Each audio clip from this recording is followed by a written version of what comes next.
Sikhumbula ekuphakameni sithi mina yesabatha mayibenhle kwabangcwele sibingelela indawo ngeendawo balaleli la belalele bekhona umsakazo inanda 88.4 FM sibingelele na kuwe mfundisi uThabo Sambothi lo hamba nomfundisi JS Mhlongo ekwinanda 88.4 FM uhlelo sikhumbule ekuphakameni sibonga umdali wezulu nomhlaba osigcinile saphinde sahlangana futhi njengoba sashilo sathi umdali mayivuma sophinde sihlangane hayi ngenhlanhla ke siyabona umdali uvumile siyabingelela kuwena mfundisi ake sibingeleleke kuphi na kuphi la kufinyelela iphimbo lalomsakazo inanda 88.4 phezulu kwentaba ingqaqube enanda sibingelela kubona bonke abantu sibingelela amaNazaretha siwafisele isabatha elihle wonke siyabonga mfundisi ngesabatha edlule sakhuluma kakhulu ngomama njoba kuyile nyanga le iyomama namhlanje mfundisi engathoka sibheke ukuthi njoba sithi sike sifunde lapha nasemthandazweni sithi namhla wenza isivumelwano noJehova uthi uyohlala endlini kaJehova kuze kube sekupheleni kweinsuku zakho yini lesivumelwano sobuNazaretha ukuthi wenza isivumelwano sokuhlala endlini kaJehova kuze kube kusekupheleni kweinsuku zakho sophinde sidlule futhi nakhona lokho mhlambe uma kukhona ngesabatha edlule njengoba esasicelile ukuthi kube khona ozosipha imlando ethile uma ikhona sophinde singene nakuyona kodwa nje sisabheka lento ngoba ubuNazaretha kulezi insuku asabtholi kahle ukuthi kuyini ngoba nombani useqhamuka izinto yakhe as long as nje efake ingubo emhlophe noma efake igama likaShembe kuleyo nto yakhe sekuthiwa uyiNazaretha siyesikhumbuzweni manje senyanga yezulu ngikhumbula inyanga yezulu ithi maNazaretha nize ningabambeleni ngegama likaShembe udakeni ningenziso kwamaKristu wona asabambelela ngegama likaJesu udakeni namhlanje usuthola abantu benza izinto eziningi abanye kuthiwa benzelana ngesiNazaretha hayi kusho laba abangakhona athi usehambe wahamba wazothola abanye abantu abamaNazaretha abathi bazomenzela ini ngesiNazaretha bazomfakela abadala bazomenzela ukuthi ngesiNazaretha manje angisayazi lento ekuthiwa kusukela abantu abangakholwa bese kuthiwa bazokwenzela izinto ngesiNazaretha ngoba isiNazaretha ke makuthiwa sikhona yilesi kufanele wena uqale wenze isifungo ubhabhadise ungene emanzini bese ke usuthatha isifungo lapho sobuNazaretha izinto kusuzuzenza ngendlela yobuNazaretha ngoba wena usuyiNazaretha manje umuntu nje ongakholwa bese ethi kunezinto azenza isiNazaretha ngibuye ngihambe ngidideka ukuthi uzoyimela yini lento ngoba inesifungo phakathi lento yobuNazaretha mfundisi eke sibuke kuqala emthandazweni ngicabanga ukuthi owesabatha ku11 usho into efanayo nasemthandazweni ngithi omunye othola kuona ku12 kuzoba ngithi uvuka kushiwo into yodwa khumbula ukuthi namhla wenze isivumelwano noJehova uNkulunkulu wakho sokuthi uyohlala endlini kaJehova kuze kube sekupheleni kweinsuku zakho lesivumelwano esiphinde safakazelwa encwadini kaDeuteronomy 23 verse 23 sokwenza isivumelwano isivumelwano ke mokhulunywa ngesivumelwano kusuke kukhulunywa ngento efana nokungena kukamakoti ekhaya ezothi mina sengiyaphuma uma kuyintombi yakamhlongo izogana kaNgcobo noma kabani isizogana yenza isivumelwano sokuthi yona isiyaphuma emasikweni noma emthethweni yakamhlongo isizogcina imithetho yala izogana khona konke okwenziwa khona izokwenza ayophinde ibuyele kwesinye isibongo manje na ke akekho umuntu onelingelo lokuthi uma ngithi umuntu kaZondi kuyasikwa akunakusuka ngelinye ilanga umuntu wakamhlongo abone njobe seyumngani noZondi ebesethi afika uthi uZondi sika ihlathi ukuze uphile ngoba awukazi ukufungele wena ukuthi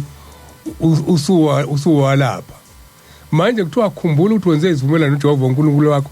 sokuthi uyohlala endlini kaJehova kuze kube sekupheleni kwensuku siyini isivumelwano ngamanye amazwi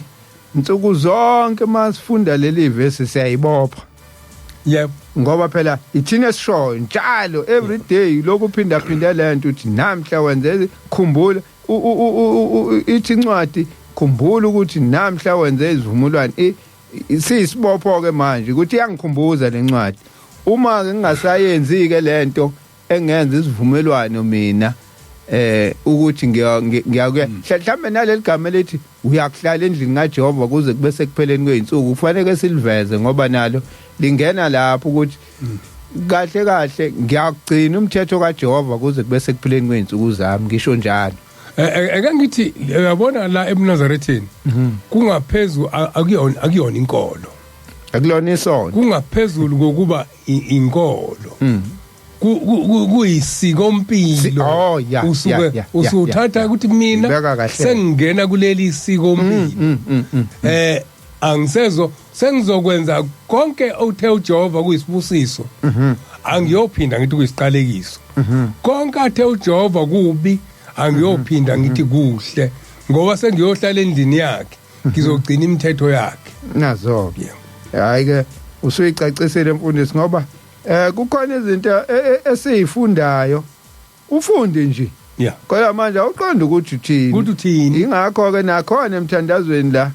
kubuzwa ukuthi azi ukuthi ukhuluma nobani azi futhi ukuthi uthini ngoba kukhona ukufunda nje uyafunda nje ngoba kuyafunda kodwa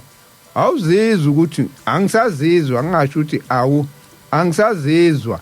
ukuthi lento engiyifunda kahle ngithini la ngiyafunda nje ngiyadlula ngoba sengajwayela ukufunda kodwa ngizwa lento ukuthi ithini sengibuzwa umuntu ngelinye ilanga angikwazi nokumchazela kodwa lento kade ngihlale ngiyifunda ngiyiphinda eke sicaphune lencwadi ekhuluma ngesivumelane okukhulunywa ngaso lokho okuphume emlonyeni wakho yakugcina ukwenze njengokwethembisa kwakho uJehova uNkulunkulu wakho isithembiso sesihle owasethembisa ngomlomo wakho isithembiso sesihle owasithembisa ngomlomo wakho iyincwadi Deuteronomy 23 verse 23 okay Deuteronomy 23:23 yila kukhulunywa khona ngalesithembiso okuthiwa usenzile noJehova eke ngithi ke uma ingakho ebuNazaretheni kunezinto ohlalayo kuzona ezibhaliwe njengokuthi angisayophuza njengokuthi angisayogunda njengokuthi angisayingcolisa uma ngikade ngithinte ofile mina ngiyohlambuluka kanjani akufani nokwasezweni okwasezweni ukuthi gunda noma yenza lokho nalokho kodwa lokhu kwala ebuNazaretheni akhuluma ngakho uShembe okwasezulwini mfundisi ungakahambi kakhulu uthinta amaphuzu abalekile le ukuthi masoyiNazaretha awugundi masoyiNazaretha khona okunye ukuthintile kodwa ke ngiqale ngalokho kokugunda kunalento le esibhekana nayo ezikoleni bese kuthiwa uzothisha bethi hayi akwena phela wedwa ingane yeNazaretha nazi nje ezinye ziyaphungula uma kukhona engafuni yona ukugunda bese kuthiwa nazi nje ezinye izingane zobani zona ziyaphungula futhi lena ke nje izalo umgcotshwa waleli ibandla izalo umfundisi ngangabhekana nesimo esikanjalo ngizotshela uprincipal uzuyakhomba uthi nayi ingane sinengane thina ka ubabwayo umfundisi kuleli bandla kodwa yona iyaphungula indaba lezi ingane wena ozoyikhulumela zona engaphunguli ngoba ziyakwazi ukuthi icele kuyacelwa kuleli bandla kuhlatshwe bese ngithi hayibo njalo kufanele kuhlatshwe imbuzi kuyogunda ubalo wantshela lokho sebezwe ngamaNazaretha ke sebezwe ngabantu abayibiza ngamaNazaretha abahlubukile abanye ukuthi khona into enjalo kuthiwa iucela kodwa nasi isifungo la esithi ayisayohlala impucu ekhaya asishintshile ngoba isifungo lento manje bathi ke amaNazaretha uma sengenwa ukuhlubuka noma ukuhlubuka ngingasho ukuthi ukuhlulwa ngoba wena uhambe uyotshela abantu manje ukuthi sekunesiko elithile lokugunda esingalazi thina kodwa usuyolitshela labantu labo udayisa ngalamanye amaNazaretha ngabe isemsebenzini kungabe isesikoleni ngabe ke usutshela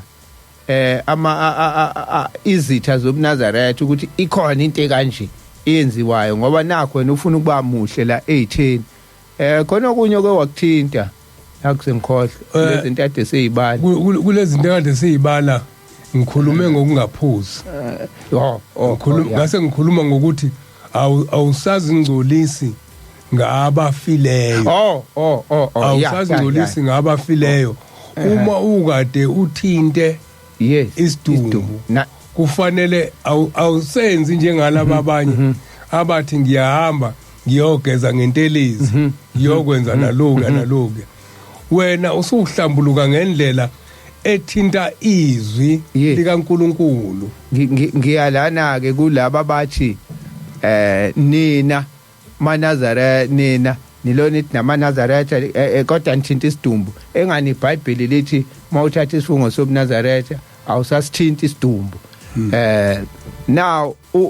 uma singena lapho kuleyo ndaba banongaqondi ke abantu ngalobuNazaretha ubafika noShembe lo bafunde eBhayibhelini kwakubuNazaretha bomuntu osuke enza isifungo ngoba kukhona into ethila ifuna uNkulunkulu ngaleso sikhathi lo babusa kuyenyangeni yofuna ukulashwa lokho asebefuna ukwenza abantu manje hayi sebeyakwenza lokho asebefuna ukwenza namhlanje kodwa osokungaphezulu kokuba inyanga namhlanje sokufika umuntu ogulayo afike sazi ukuthi uzolashwa kanjani ngoba uyabona namhlanje uthola isimanga awukho umuzi wenyanga la uthola khona abantu bedayisa umuntu wokuchatha esangweni la uthola khona abantu bedayisa umuntu wokugquma esangweni kodwa kulobuNazaretha ngendlela ukuthi abantu asebefaka izinto ngezona kuningi ukuphambela namhlanje ubuNazaretha abasabenzi inkolo khona iclip engeke ngayithola kulezi zinto ezifaka abantu la emafonini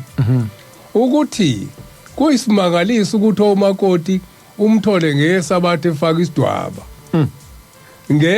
ngomsombuluko uze kushaya lesihlanu ubopha igoda sihamba na isitimeleni ubopha igoda uyintomba kayena umakoti manje ngenye indlela umthetho wasekhaya lo muntu usewugcina esontweni ngoba njengoba umakoti lo muntu umakoti wasekhaya lo mthetho azowugcina esontweni uzowugcinela ukuthi aphulo wesonto ngoba usazowuphulo wesonto namhlanje abantu bagcina kakhulu bathatha umthetho wasekhaya bezowugcina esontweni ukuze baphule owesonto ingakho ke usuthola ngoba kuthiwa la uma ulambile ulanjiswe yini namhlanje abantu sithi isivumelwano sokungena la ekupheleni kwalomthandazo thabatha igeja ulime. Manje abantu sebefika la umuntu azonikela anikelela ukuthi baba ngizocela imoto, baba ngizocela umsebenzi. Ikhona kodwa into esinikwe yona akafuni ukukhuluma ngayo. Ukuthi ngicela ubusise umhlabathi osinike wona. Ngicela ukuthi ngithola imali ngithenge ikhuba ngihambe ngiyolima. Ngenye indlela kushintshwe konke sesisebenza sebethathe manje ukuhluleka kwabo bakwenza ihawu lokuvika ukuze bahlale ebuNazarethini bahlale nabo ngokuphula umthetho. Lokho kugunda simangalisa esikhulu kabi. Kunabantu abakhuluma kahle indaba kaShembe. Abayikhuluma baze bakuphikise wena othi mina ngaxoxela ugogo wami nobabamkhulu. Umuntu uyambona ayikhulume kahle, ayikhulume ngobuciko ngoba manje bayayichwephesha. Ayikhulume ngobuchwepheshe. Musu uthi uyambona isilevu siqondile sigundiwe. Unesikhundla. Unesikhundla lo muntu. Kodwa uyacwebezela athi hayi phela kwathiwa woba clean. Cha, kwathiwa woba clean ngokususa izinwele. Kwathiwa woba clean ngokususa isilevu. Sithi sihlabelelo sikaShembe abagunda amakhanda abo bewazunguze emacele. Namhlanje bathi bayasika. Bafuna ukubonakala behlanzekile. Bahlanzeke kubani uma umnikazi ongene esivumelwaneni naye uthe kuyena usuyohlala endlini kaJehova kuzobe umuhle endlini kaJehova. Bathi uShembe wayengekho ukuclean. Ngendlela basho njalo. Ngendlela basho njalo. Manje na ke imuphi lo owenzivumelwane naye wena othi yena akungagundwa wena usugunda. Ngilapho umfundisi nje singakadluli ngoba ezinye izinto lezo bese bethi abantu lento ade ngisho nina niyasithinta isidumbu ngisafuna sibuchaze lo sobuNazaretha baseBhayibhelini nalobu kaShembe ngoba njoba sisho ukuthi babo besikhashana wayesefika ke nalobu Shembe obuthi namhla khumbula ukuthi namhla wenze izivumelwano noJehova ukuthi akuhlala endlini kaJehova kuze kube sekupheleni kweinsuku zakho lesa sasekubhayibhelini akusona oyohlala kuze kube sekupheleni kweinsuku zakho sasikwazi ukuthi sibe sesikhashana babe khona abazalwa baze bafe benesikhundla kulo sobuNazaretha oSamson bazalwa kanjalo babikezelwa bengakazali ukuthi boze bafe ba amaNazaretha. So akhona amaNazaretha enjalo. Ake ngikufunde lokho kwaseBhayibhelini. Yeah. Zonke izinsuku zobuNazari bakhe akayukudla lutho olwenziwe ngewayini nesithelo zomvini kusukela ezimbumbulwini kuze kufike emakhasini. Zonke insuku zethembiso sakhe zobuNazari kungasondela impuco ekhanda lakhe. Uyakuba ngcwele zize ziphele izinsuku azahlukanisele ngazo kuJehova. Lobu kuneyinsuku lencwadi uNumeri 6 ufunda u4 no5. Yeah. Kuthiwa zonke izinsuku azahlukanisele ngazo kuJehova avume ihluthu sakhe sezinwele zekhanda lakhe sibe side. Kuphela ngale insukwana azahlukanisele ngazo kuJehova. Le kaShembe ithi khumbula ukuthi namhla wenze isivumelwano noJehova uNkulunkulu wakho sokuthi uyohlala endlini kaJehova kuze kube sekupheleni kweinsuku zakho. Awusichazi ukuthi usenza kanjani lesivumelwano. Lesivumelwano ke musenza. Usenza kanje. Ufika ngeSabatha noma nini bese uthi ngiyayikhetha inkosi yasekuphakameni. Yeah. Siyaqala la, kuyaqala la. First step ukhetha inkosi. Okwesibili usuyahamba. Uyakongena esiswini samanzi yobhabhadiswa. Mawuphuma lapho uphuma ungeseyena umuntu wasemhlabeni. Uphuma ngenye indlela kusuke kuhlukaniswa mokushadwa kuthiwa kuhlukaniswa inhlangothi. Inhlangothi la zihlukane emanzini. usuke wena usungo kaNkuluNkulu impilo yakho yonke kusukela ngosuku ongena emanzini waphuma ngalo awusayithinta impuce ekhanda lakho usuzelwe kabusha usungene ekubeni umakoti awusawithinta impuco awusabuthinta utshwala awusathinta lutho ingulube awusasondeli kuyona ingulube izona zinto ke lezi umuya ko level 11 iyazi izinto ezingadliwa umuntu ozahlukanisile osengene kulesifunga manje so uthi yokuhlala kuze kube sekupheleni kweinsuku zakho akuyona inkolo lo kodwa isikompilo ngenye indlela kuzahlukanisa ukuthi mina sengiyophila kanje kuze kube phakade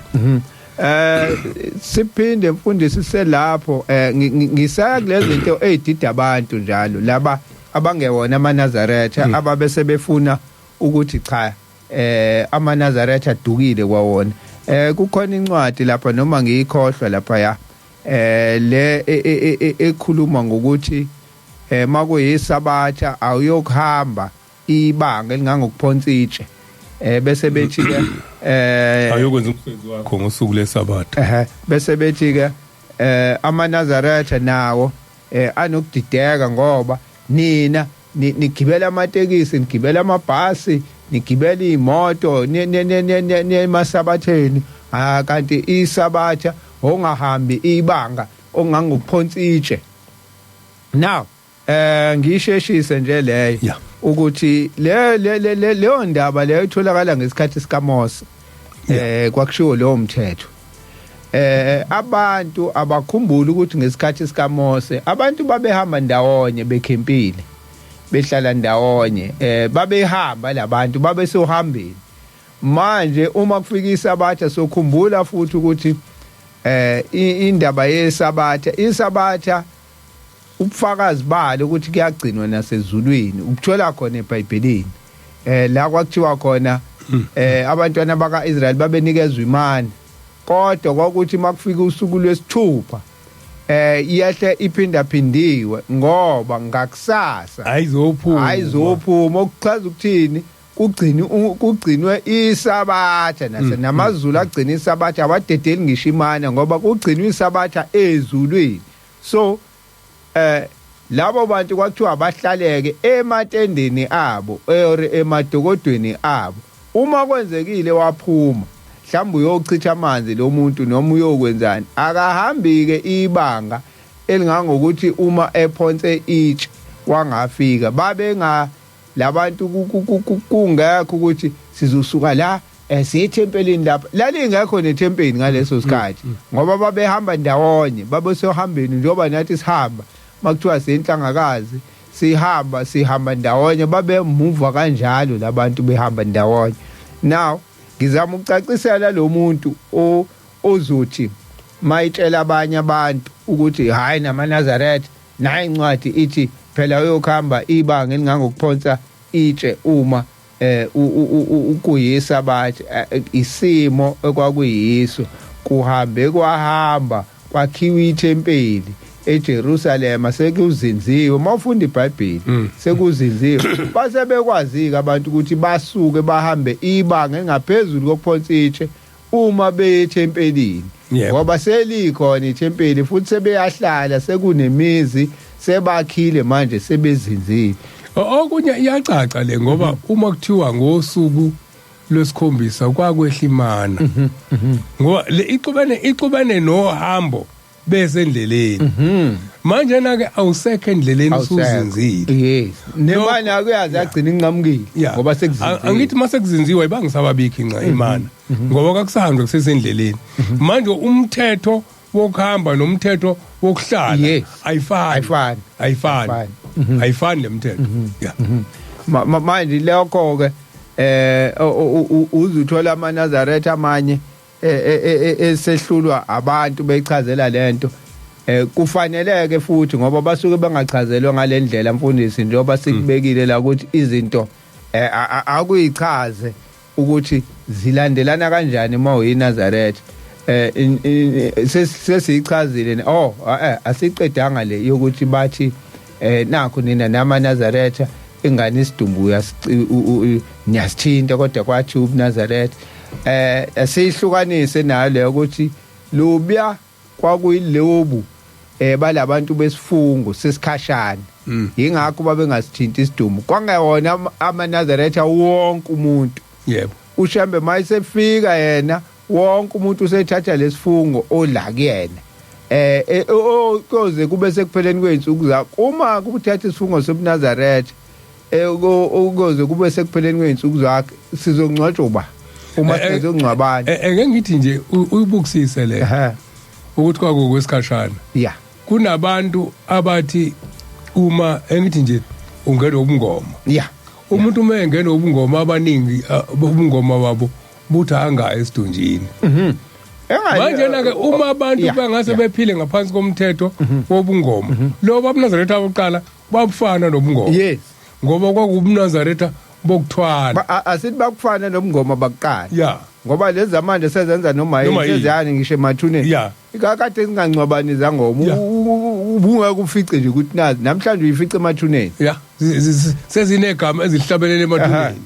lokungcwaba sengishola ukuthi ke labantu bafana labantu athi umuntu angudla ufishi mina ngoba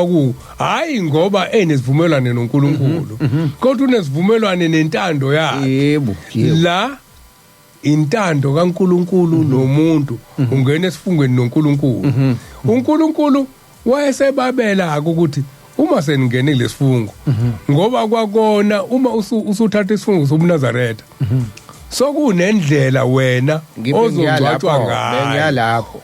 uzongcwatshwa kanjani umuntu ongasithathile lesifungo ngoba wena uma ufa ithe yakhe indlela uyaNkulunkulu manje kufanele ke nomsungcwatshwa enhlabathini ungene ngendlela okululeke ngayo uNkulunkulu ukuthi umuntu ungena kanjani makuphela izinsuku ufakwa abantu futhi bakaNkulunkulu abanalezivumelwano kunjalo abayaziyo le kunjalo wayiseke futhi uNkulunkulu etshela uShembe ukuthi ke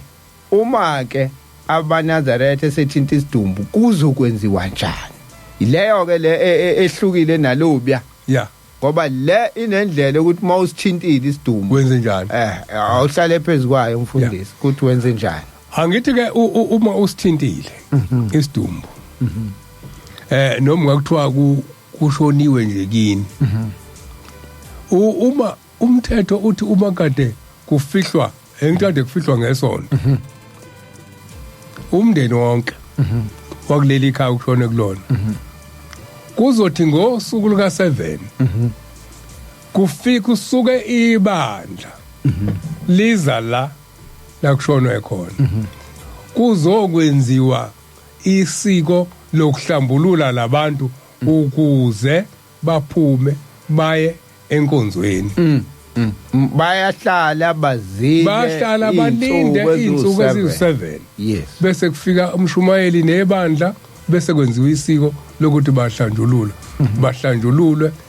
ngesabatha elilandelayo sebenelungelo lokuthi bahambe baye ethempelini bayosabatha into le efike noShembe ukuthi uma ke nisithintile njengoba uthe yisiko impilo nje uma nisithintile yenzani nje ngoba uma njose samaNazaretha sonke uma sithi asisithinti isidumbu uzongcwatshwa ubani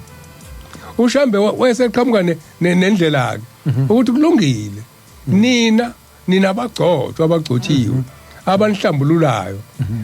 seningahlambuluka ngoba laba masubhekisisa khona kushuwa kokuhlambuluka kwabo ke sikubheke babesusa inwele lapho mase behlambuluka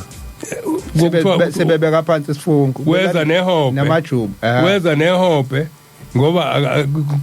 mhlambe okunye kwakushuwa yona izinkukhu lezi babeza nezinkukhu nje wabenza abanye ebese ehlambuluka ngayo kuthiwa kayeke isihluthu sakhe esikhulu zonke insuku zobuNazari bakhe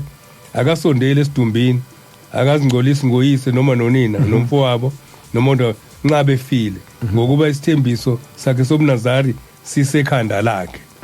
zonke insuku zobuNazari bakhe ungcwele kuJehova. Uma umuntu efa ngokuzumayo eceleni kwakhe azingolise ikhanda lakhe lomlaza uyakuphucula ikhanda lakhe. Manje laba ke laba kwakuye ukuthi uma kwenzekile efele eduze kwakhe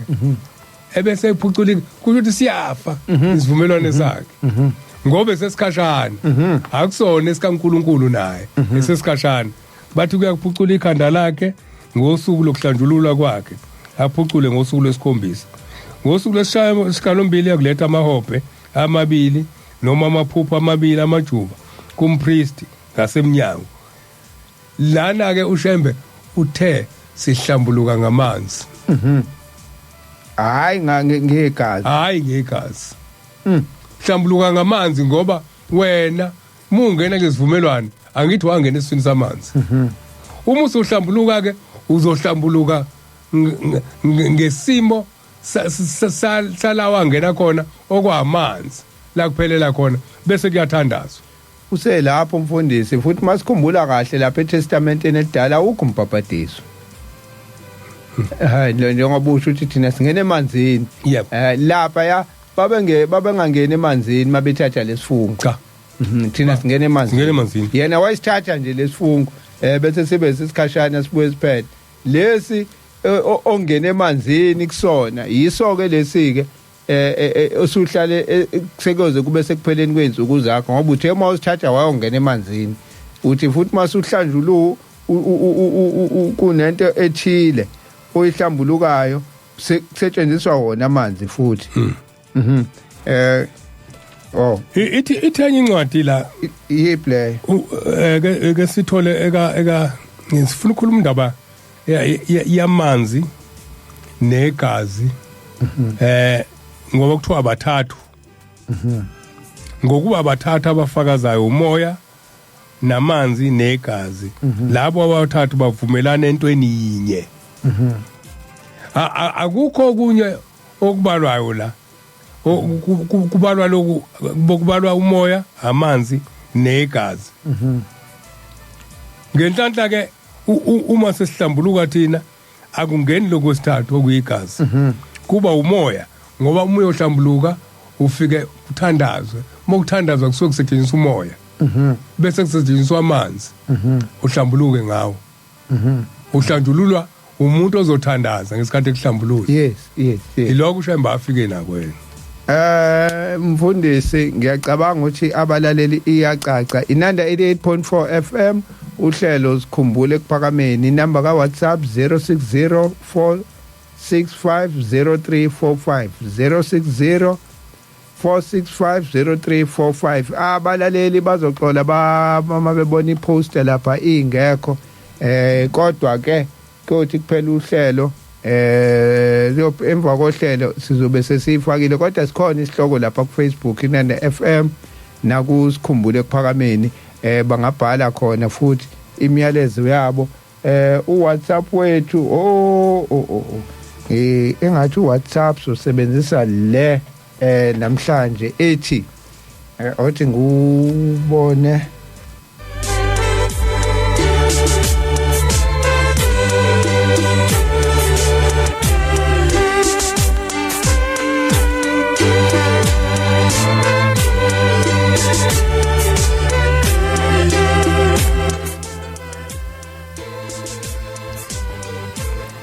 hayi bengibheka uWhatsApp wethu balaleli ngicela namhlanje okwanamhlanje sisebenzise le number ethi 076 054 3833 ile kaThabo Sambuthi le 076 054 3833 ngiphinde futhi 076 054 3833 uma uthumela uWhatsApp nevoice note ngizocela ukuthi uyithumele khona uWhatsApp wethu nawo la uthanda ukusiphikisa lo wala ekhaya kodwa ke ake sidlule ngoba siyakhuluma le ndaba yalesifungo sobuNazaretha enye into mfundisi la ile ndaba le iyinkinga leyo ukuthi ufike ube umNazaretha bese uba nomndeni esikhathini samanje sekunzima namhlanje mhlambe kuqala bekungcono bese kuba khona izinto ezenziwa umndeni ongakhona usuyikhulume kakhulu enkonzo kaMahlukana Ndlela kodwa esimene kuphilwa kusona njengamanje uthola kuphenduka ingane ekhaya isahlala la ekhaya kodwa manje umndeni awona amaNazaretha noma kuphenduka ubaba lo munye umndeni sehlala la emalokishini manje sihlala sibaningi kukhona nomunye ubhuti la ekhaya naye uganiwe kanjani mhlambe kwenzeke ekhaya kugcine kusele oyedwa abanye baphume sekunalento yokuthi lapha ya ekhaya elikhulu kuzokwenzeka ukuthi wena usuthe agayo mhlawumbe ubhuti noma usuphumile hayi bhuti wena manje sifuna ukuzokwenza ukuthi lezi zinto lezi eziphikisana nobuNazaretha bese lo muntu ongelona iNazaretha oyinazaretha avumela umndeni ukuthi sesizokwenza ukuthi ngoba ngenzela umndeni now abantu ababukayo bathi kuyagaya utshwala iNazaretha sihlala nawo thina amaNazaretha yagaya kanti lo muntu inkinga yakhe uphethwe omunye noma emdala kodwa uthe ukuze abe ngingaxabani nomndeni anguvumela umndeni wenze lento athi umuntu cha ngiyibonile mina izangoma igida lapha ya nisho kanjani nini ukuthi izangoma ayingeni emzini weNazaretha ngoba kufike usisi naye wala ekhaya wathi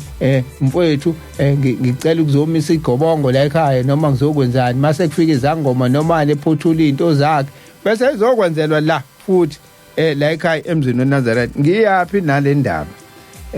ungakayiphendula imfundisi intshumayelo kaMfundisi Madlala ka1991 le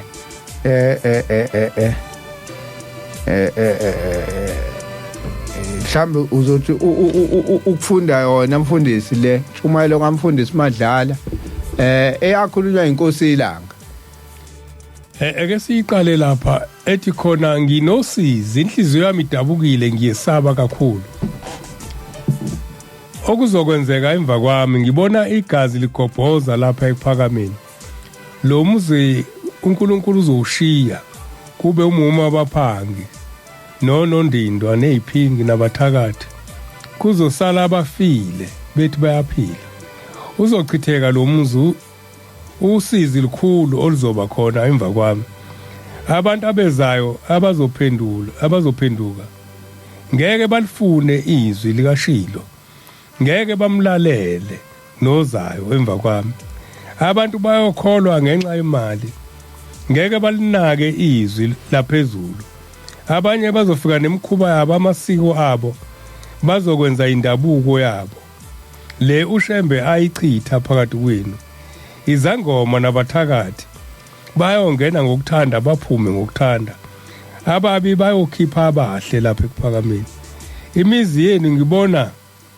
kumi izimbiza zotshwala kuyo nezangoma zisina emzini yamaNazaretha nidla nilobolisa izingane zenu abangakholwa ngibona abantu beza ngamandla beza lapha ekukholweni bazofika bazi ukuthi abaye ukuvuma ukukhokhelwa abaye ukulithanda izwi elisibuthile bayofika nokwazi kwabo behlakaniphile banolimi nembono nezibonakaliso isho njalo lencwadi ithi bayofika benolimi nembono nezibonakaliso ingakho uthi mawukhuluma kube khona abantu abasebenzisa ubuchwepheshe bekhuluma nawe bethi asizwanga thina okudala bangezwa ukuthi awukhulumi ulimi lwabantu ulimi lasezweni bafuna ukhuluma ulimi lwabo laba abajwayele ukuthi bethi asizwanga abantu ozomfica ukuthi ugunda ikhanda uzungeze emaceleni abantu ozofica ukuthi akanali ibhuku lika 23 abantu ozofica ukuthi imNazaretha yabo akuyona le athi uShembe umNazaretha wenhla isuti awuhambi uyothinta emaqakaleni abantu abafaka iMnazaretha engezofika eyihlakaleni njengoluleka kaShembe abantu abenza konke athi kungenziwa bazofuna ukuthi uma ukhuluma indaba kaShembe uyichaze usebenzisa ubuchwepheshe abukho ubuchwepheshe endabeni kaShembe uyikhuluma njengoba injalo ushilo ukuthi bayeza bafikile ke lapho ngila ekutheni mayikhuluma ngokuthi ngibona beza ngamandla ngibona lo muzi wasekuphakameni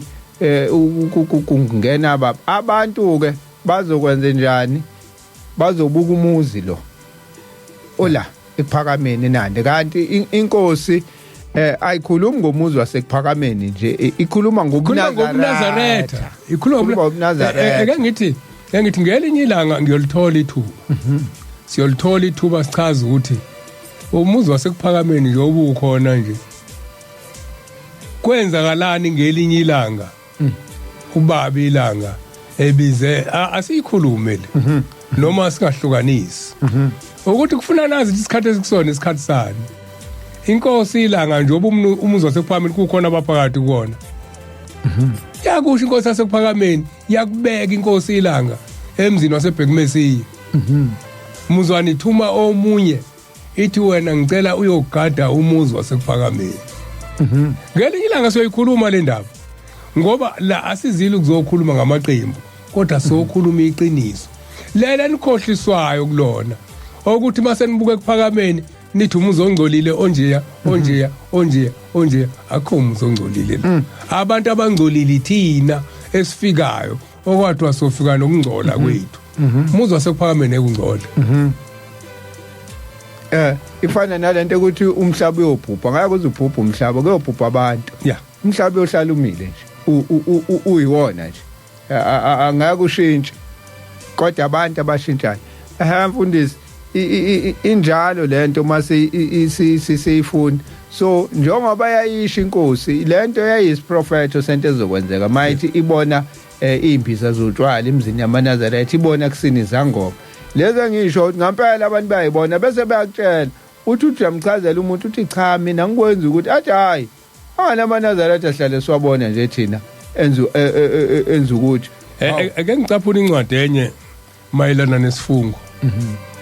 ukuthi lesi sasekuphakameni sichaza ukuba umntwana kaNkulunkulu asichaza ukuthi umlandeli kamfundisi ubani ebandleni elithile lakhe wena ungene umntwana kaNkulunkulu ke sifundele incwadi incwadi kaJohani uJohani ngiyengizwe abantu abadala nje ngambethi koJohana abancane bathi koJohana abancane lapha ku3 uverse 9 lowo ozelwe nguNkulunkulu akenzi isono John 3 verse 9 lowo ozelwe uNkulunkulu akenzi isono ngokuba imbewu yakhe ihlala kuye futhi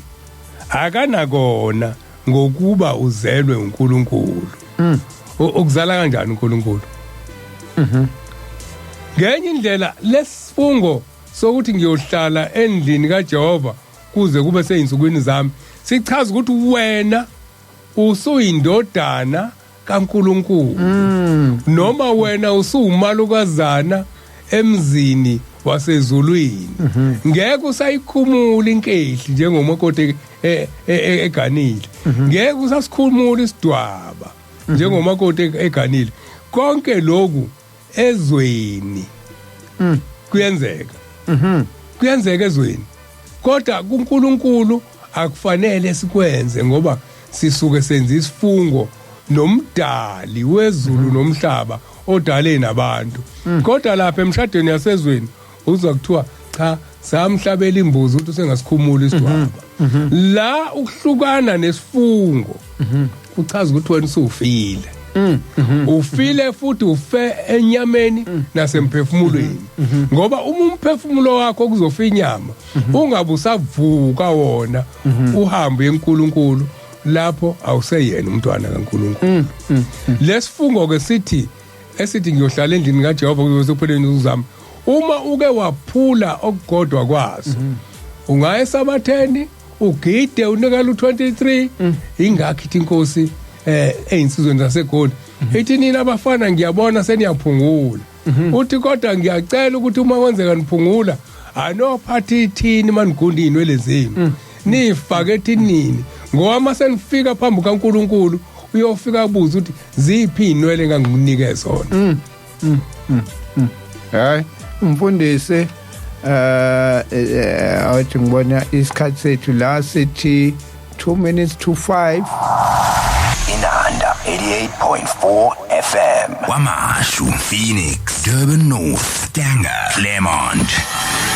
Siyakwamukela kwinanda 88.4 FM. We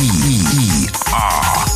today's best radio. Today's best radio. Asibonga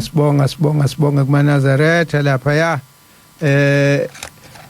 Isihlabelelo lesi isiholwa lapha ya umfundisi ongasekho okade umfundisi lapha ekuphakameni, umfundisi ungubane, uyena lo obesihola la ngesihlabelelo isamaNazaretha. Ayibo nakho isihlabelela kade izaninzizwe nonke. Yes, isihlabelelo lesi besolo umfundisi ungubane ongasekho. Sesikhuluma ngosanta, sithi osanta bethu njengoba sicaphuna nomfundisi Madlala. Abanye bezwe bamazi umfundisi Madlala, abanye bake bezwe ngayo ukuthi kwakukhona umfundisi Madlala. Yebo, osanta bethu la besihlala sicaphuna kubona ukuthi kwake kwakhona abafundisi abathile abake bathi kanje. Sisahamba khona lapho. Mfundisi sesibuyile futhi sisaqhubeka nayo lento ngoba siphuma emhlanganweni. Sike sathi ukushayeka ke thina kade siphuma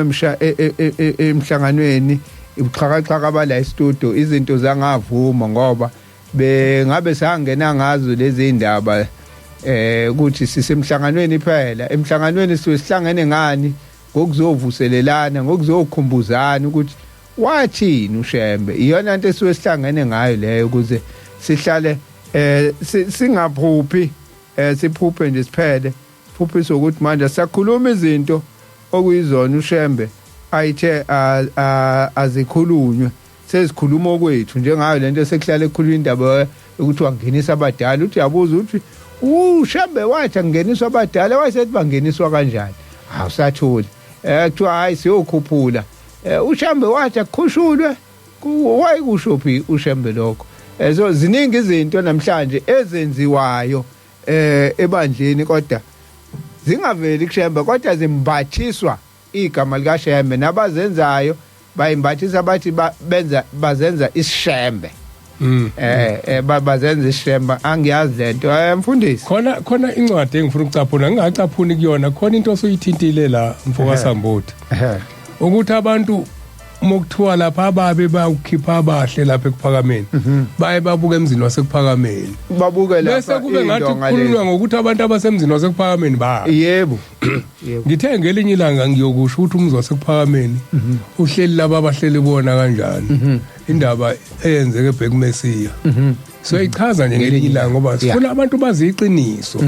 bangathi mebelalela into bese la kukhulunywa ngokuthi abantu abafika uyasho ukuthi khona bezayo ukuthi bazonisusa ezihlalweni zenu. La kukhulunywa ngomzi wasekuphakameni, kukhulunywa ngobuNazaretha. Namhlanje kunjalo. Namhlanje kunabantu abasaba ukuthi mebenikwa inkonzo bakhulume ngenkosi ilanga. Sengike ngezwenye indoda asiyikhulume nje lento izwe lazi ukuthi sonakele kangakanani. Ithenye indoda, hey nihleli la phambili anifaka emqhelo, ibandla lenyanga ezulu leli, abantu abangayifaka imqhelo basekuphakameni abelanga. Inkulumo ni leyo. Ibonakala abantu abakhomba umuzi makukhulunywa ngokuthi ababi bokhipha abahle la ekuphambili umuntu aselona ibandla lika Jehova aselona lika Jehova isihlabelelo la esikhuluma ukuthi ibandla likaMenzi wezulu nomhlaba sokuyibandla lenyanga yezulu le abafuna ukuphushela kuyona ukuthi yona angeni izangoma eke sitaphuna amazwi kaMandlala ebuya kuyona qobola inyanga yezulu ukuthi thini ngokungoma njengoba bethi inyanga yezulu yayifaka njengesibusiso noma yayibanika njengenkosi ilanga ngithi senovunula ngokubona kwenu niphume ngokubona kwenu nenze yonke into ngokubona kwenu ngalelo langa kwakwenze njani uthi abafundisi bami engibabekayo bayafa nabaphathi bami bayafa nabakhokheli bami bayafa uthi manje sengizoniyeka niyibekela benu uthi ke niyofika ninginike igama uthi noma ngibona ukuthi enhlizweni yalomuntu inkawu le noma imfene le noma ingulube noma inja le ngoba inhliziyo yakho ingena isilwane ozosebenza njengaso uthi ngiyofika ngivume ngoba uyobekhethwe yinina uthi kodwa niyoyibonela ethempelini esevusa imsila ukuthi lo akayona lento namhlanje sokuthi makubekwa inkosi ilanga yakhipha lokho hayi kulo isibusiso yayisiduba kathi ibekeleni ngokubona kwenu yathi ngeke ngisakhuluma yagidane ngokuthana kodwa amen namhlanje na ke ingakanani ingabane khona ematempeleni yingoba siyibekela bethu sibe singakwazi ukuhlola inhliziyo sibe singakwazi ukuhlola inhliziyo engifundele incwadi ukuze bazi ukuthi abantu abaqhubeke babe izangoma kodwa kushonga inyanga yezulu amazwi kaMadlala nanka amazwi kaMadlala eqhamuka inyanga yezulu siphuma enkosini njengamanje inyanga yezulu nayo idabukile ngemvunge lapha egcekeni ithi ayazi noma senithi uShembe akaphinde kube ezulwini yini noma nizonda yona ithi ayisafisi ukuba nathi isiphinde amazwi akhulunywe inkosi ekhoteme ithi buyelane ebungomeni benu nibuyele nasemasikweni enu wonke uShembe anikhiphile kuwe okuzibophile kuyozikhulula yathi ubaba nenkosi banifundisile niyenqaba ukubuyela ezwini lenkosi ubaba uzothula kuyoze kusho nina ukuthi sibuyela kuwe enkosi usizi nalo uzoludedela lusidle amen kunjani njengamanje ya asiyiboni lento ekhulumayo lolu sizi odala abantu bathi basayokhuphula uyokhuphulana ungenalo usizi lolu sizi oludala uthi yonikele embengeni kube kukhona indoda eseceleni ebulawe indlala ethoza kumina ngizokulungisela indaba yomsamo inikeze inamba kanti laba mokuthiwa umuzi wamoNazaretha lapho siya khona ukhazimula ngaphezulu kwelanga nenyanga kushiwo umsamo uthi uzokulungisela umsamo usufikile umsamo wamoNazaretha yiwo lo suku kuwona ungathi usufika ngoba usufike kuwona kanti uyalapha embengeni wemsamo wamoNazaretha usufike embengeni njo namhlanje khundaba ukuthi kuyongena esibayeni thina sethi sibaya sisethempelini la khona uShembe ila khona isibaya ila kunyangaziswa kona konke kuphela mawusufika ekhaya lewa msama asisho ukuthi awukho ila ufika ubike khona musufika egcikeni ngiqhamuke esibayeni esikhulu sengifikile ingakho leya ndawo ekhona ekhaya ongekubi ukuthi bekhona iyona ufika uguqe kuyona ufika uthandaza ngoba ngeke uguqe kamelweni ngeke uguqe la kubangwa khona umsindi uyala kuthuli khona endaweni ekhethekile uyobika khona sengifikile hayi mfundisi usabheka incwadi zakho lapho nango ubaba uHlongwane eNewland East naye uthi amen bantwana benkosi hawu amen babuhlongwane thina sithatha isifungo sobuNazaretha sodwa emndenini yethu sithwele kanzima ngoba abasihlaleni inhlobo udabeni lokushiya izinwelwe sidelelwa ngakho nezingane zigundiswa ngenkani kuthiwe senishiya izihluthu njengalabantu bakaShembe abangamanuku abangashefi inhlobo kuvele kuthinte inhliziyo ukugxekwa abantu bemindini abangaka khanyiselekile ngoba abangakakhanyiseleki ngobuNazaretha hayi into zakhona ke lezo babhlungwane kodwa sengike ngihleke manje usuku ubone umfundisi ukuthi ukushiya intshebe sekuyifashion ifashion sekuthiwa manje hey indodana ungenantshebe ngithi mina hawo zolo lokho amaNazaretha kade amanoku mayishintshebe namhlanje uzabona abantu besifazane nje kuthiwa hey avele lihleli liyakhwaqa ayi indoda engenali ihwaqa hawu la kade ingoba sekuyisebenza ukuthi ba abantu ibinyanyeka ngoba kuyikaNkuluNkulu cha ngoba kusho uNkulunkulu kuyanyanyeka mase kusho aqalike amafashion afika adlule kodwa amafashion nominini afuna ukuba nogcobhana awana sifungo kuke kwakhona isikhathi la khona lokho kuthiwa iAfro wazubona umuntu efaka ikama amakhala kakhulu kwakuthiwa amahippie ayivula inwele zibe nkulu kodwa bisiyagunda njebe njalo kufanele kuphambane kancane noNkulunkulu kwanala kushiya intshebe kuyikhanda ligundile kushawa imbongco hayi ake ngiqadele la ku WhatsApp ngithe inamba is 076 054 3833 ile kaThabo Sambothi leyo namhlanje engicela ukuthi isebenzise 076 054 3833 nangu Sangweni la uSangweni uthi sanibona ngeke ngifisa ukunilalela kodwa umsakaza awudonsi la engikhona engisebenzela khona ngacela ukuba ungibhalele ukuthi ngingawudonsa kanjani kodwa wagcina ungabhalanga abelungu bangifake kude neTheku Sangweni awungihlale ngisho bakwethu ngithi i-app nje noma ungena ku Facebook Sangweni noma ungena ku YouTube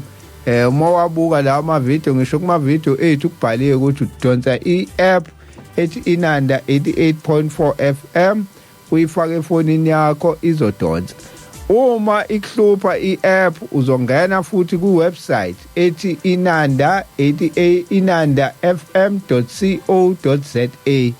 kuno live lapho live stream uzoyidonsa lapho Inanda FM ku-website inandafm.co.za uzoyithola ke lapho Inanda FM ukwazi ukuthi udonse nango komunye ethi please call Thembich angazi ngizomfonela kanjani kuThembich ngiyaxolisa Thembich angimazi noThembich lo othi angimfonele sengibona ngena please call kodwa ke asiqhubeke mfundisi ngisazobheka nalapha ya ku Facebook ngifuna ukufunda la ukuthi kufanele masizondwe encwadini yona kaJohane 3 verse 13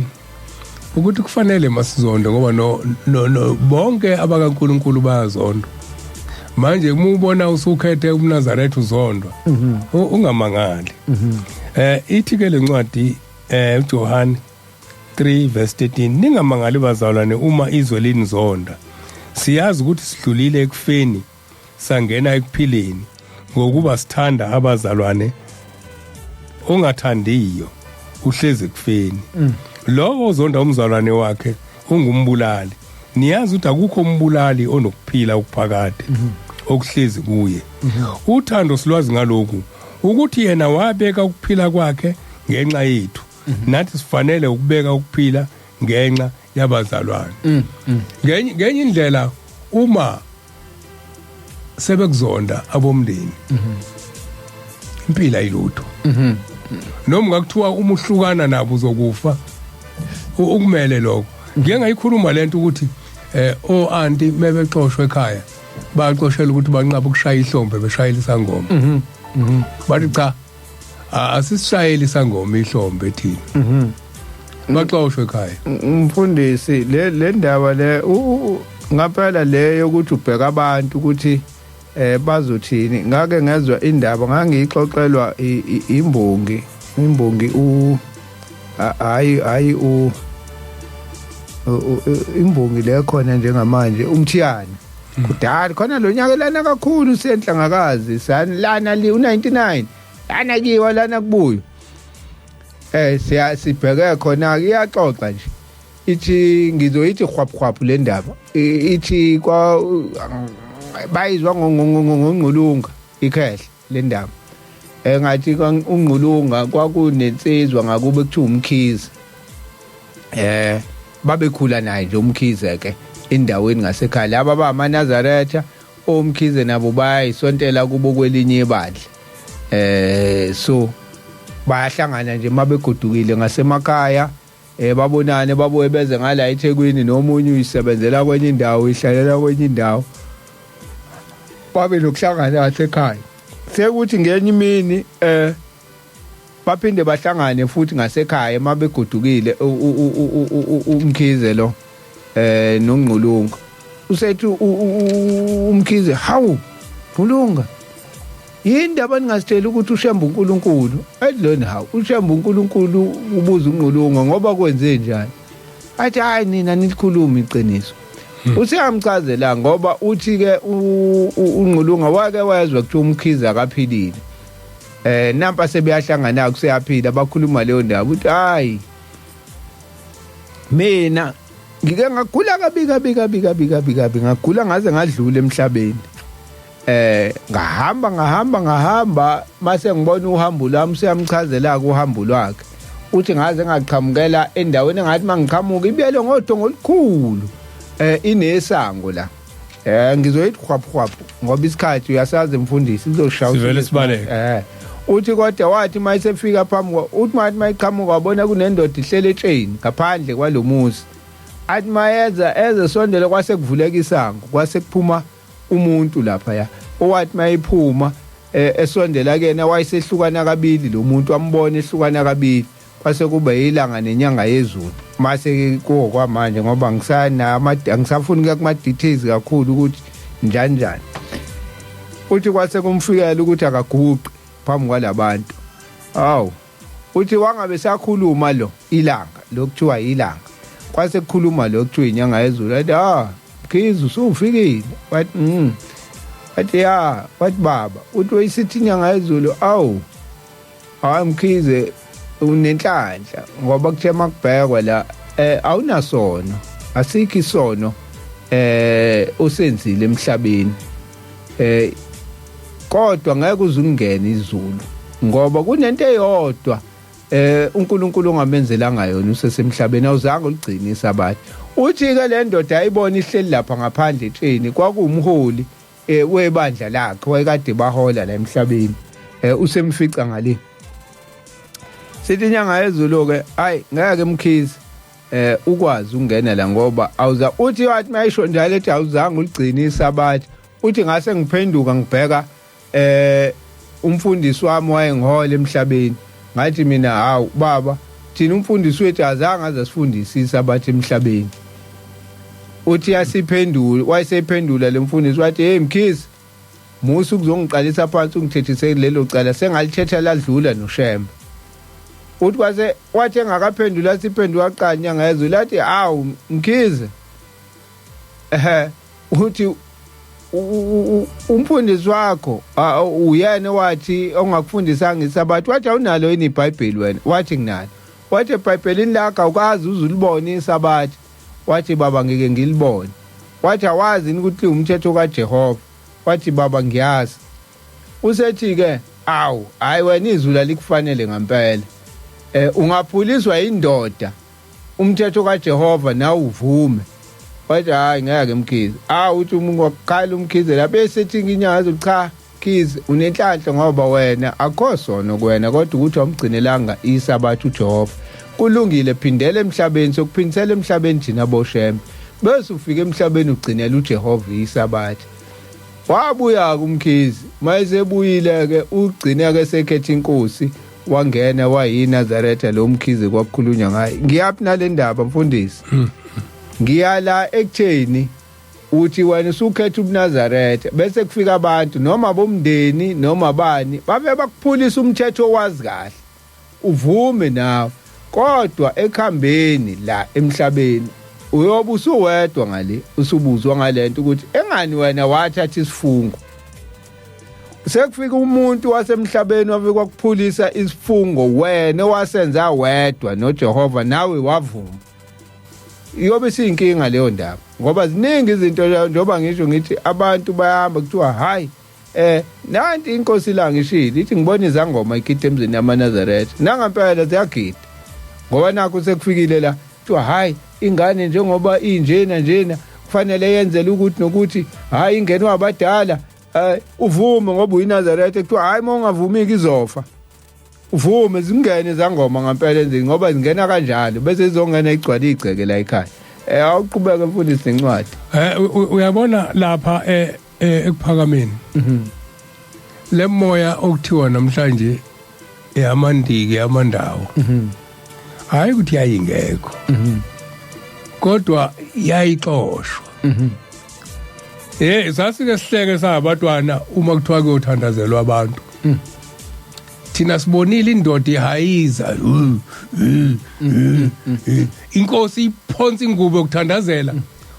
kusekhona iguli namhlanje igula azikho okudala engabikho iguli ngolesithathu okudala engabikho iguli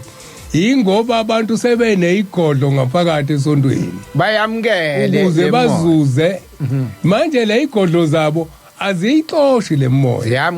ziyayamukela ngoba kuthiwa woza siyiphakamise yayixoshwa izikhulume uze indoda ikhala ihayiza ithi mina ngiqhamuke endaweni ukuthi ngathunywa usibani iyona le moya namhlanje esivunyelwa amaNazaretha ushambe bebanikile ukuthi inqotshwa kanjani le moya namhlanje ayisanqotshwa iyakhothanyela uma kuyothandazelwa iguli ungahlali ngisho esicepheni buhlala phansi ngoba kubona ngathi uzonamathela esiceshini uhamba usuhamba nayo wawuhlala phansi dehle enhlabathini bese niyathandazela akhuluma amadimoni aqoshwe namhlanje amadimoni anikwe indawo abantu sebebaningi angaka ngempela indaba engasakhulumi ngoba sebebaningi phela manje kufanele nganje hey kuyekuthiwa nje hey uginqiginqa abantu lapha angithi inkinga ekhona namhlanje isifo esihlasele umphefumulo kaJehova asibizwa ngesifo sibizwa ngomoya umuhle kodwa isifo esihlasela inyama enendawo esiwukulamba nokuswela namhlanje isona esisithandazela kakhulu ukuthi abantu ababe nezimoto ezinhle abantu ababe nemizi emihle kodwa lemizi emihle abangenayo ezulwini namhlanje sihlasela kakhulu ukufa okuhlasela inyama ukudinga nokuswela ngenye indlela asezile ukuzofuna indlela ezulwini sizothwala namhlanje abantu bakubuza ukuthi kade wakhola unani uyabona i4x4 engihamba ngayo izokuya nezulwini le4x4 mawuthi uyaqhamuka ngempela mfundisi uselapha uthi le 4x4 uyaqhamuka uzokucakela ngokuthi wayithola ngokuthi waya kubani lo owafike wamlungisela umsamo wafika ngoba manje kufanele njobusho nje ukuthi ukuthwala so kufanele enze lezi zinto lezi bese yamlungisela usibanibani uyithola eceleni futhi lento hayi kushembe kodwa loya umenzele ngesinazaretha ngasizwa yilo mama osebenza ngobuNazaretha naye indaba la ikhona songikhumbuza indaba eyenziwa amaJuda amaJuda kuze kube khona ayalahlwa kuze kuvela ubusulumane emva kwa ngoba ayikade thunjwa esebuye eBhabhiloni ke ekuthunjweni eBhabhiloni amaJuda aseyahlubuka ayisenomkhuba wokuthi lokuthanda imali itheni inkosi la ithi kuba khona abeze ngokuzofuna imali abangenzile ngokukhona ngeke balinaka izwi lophezulu konke abanye bazofika nemkhuba yabo amasiko abo bazokwenza indabuko yabo la ushemba ichitha phakathi kweni zangoma nabathathu bongena ngokuthanda baphume ngokuthanda ababo bayokhipha abahle imizi yenu ngibona khona la ikhuluma khona ngemali angisaboni kodwa ke usho njalo khona abawufika ngoba bethanda imali now amaJuda ayisenomkhuba ke ayithanda ukudoba so edoba kakhulu edayisa inhlanzi bese kuthi ke kwakhona ababona ukuthi no hayi isabatha ngesabatha asidobi ngesabatha into esizoyenza sizokwenza kanje uzothi ngolesihlanu ntambama bese sifaka amanethi bese siyahamba sesabatheni kuyothi makuphuma isabatha bese siyowakhipha amanethi ethu uyayithathelela umuntu mayisenza uthi akadobi kodwa inhlanzi ziyangena nethini ziyangena nethini afika ikhiphe futhi masebuya ntambama esabathini ayithatha ayidayisa hayi bayenza lento babuka laba abanye abangayenzi bayihlaba kodwa bangayenza bona lento balinda uNkulunkulu ukuthi hayi uNkulunkulu uzobashaya yasibayekeni uNkulunkulu angabashaya bayenza lento kunalokho bayibambazana ingakhulu inhlanzi uyambona uNkulunkulu manje usiyabona ngoba phela ubeka abaphathi bomthetho la ukuthi ibona kufanele bamise umthetho labantu mase bephula umthetho nabo bathi bayekele uNkulunkulu uzobashaya hayi bayenza lento yabo laba bayenza lento wathi esuku uNkulunkulu wayivala inhlanzi phakathi nezinsuku bathi bayadoba bayithola inhlanzi bathi bayadoba bayithola inhlanzi phakathi nezinsuku bese kuthi ngolesihlanu mabefaka amanethi la abuye nenqwaba yeinhlanzi hawu uNkulunkulu uyenza kanjani lento thina esithi sigcina umthetho wakhe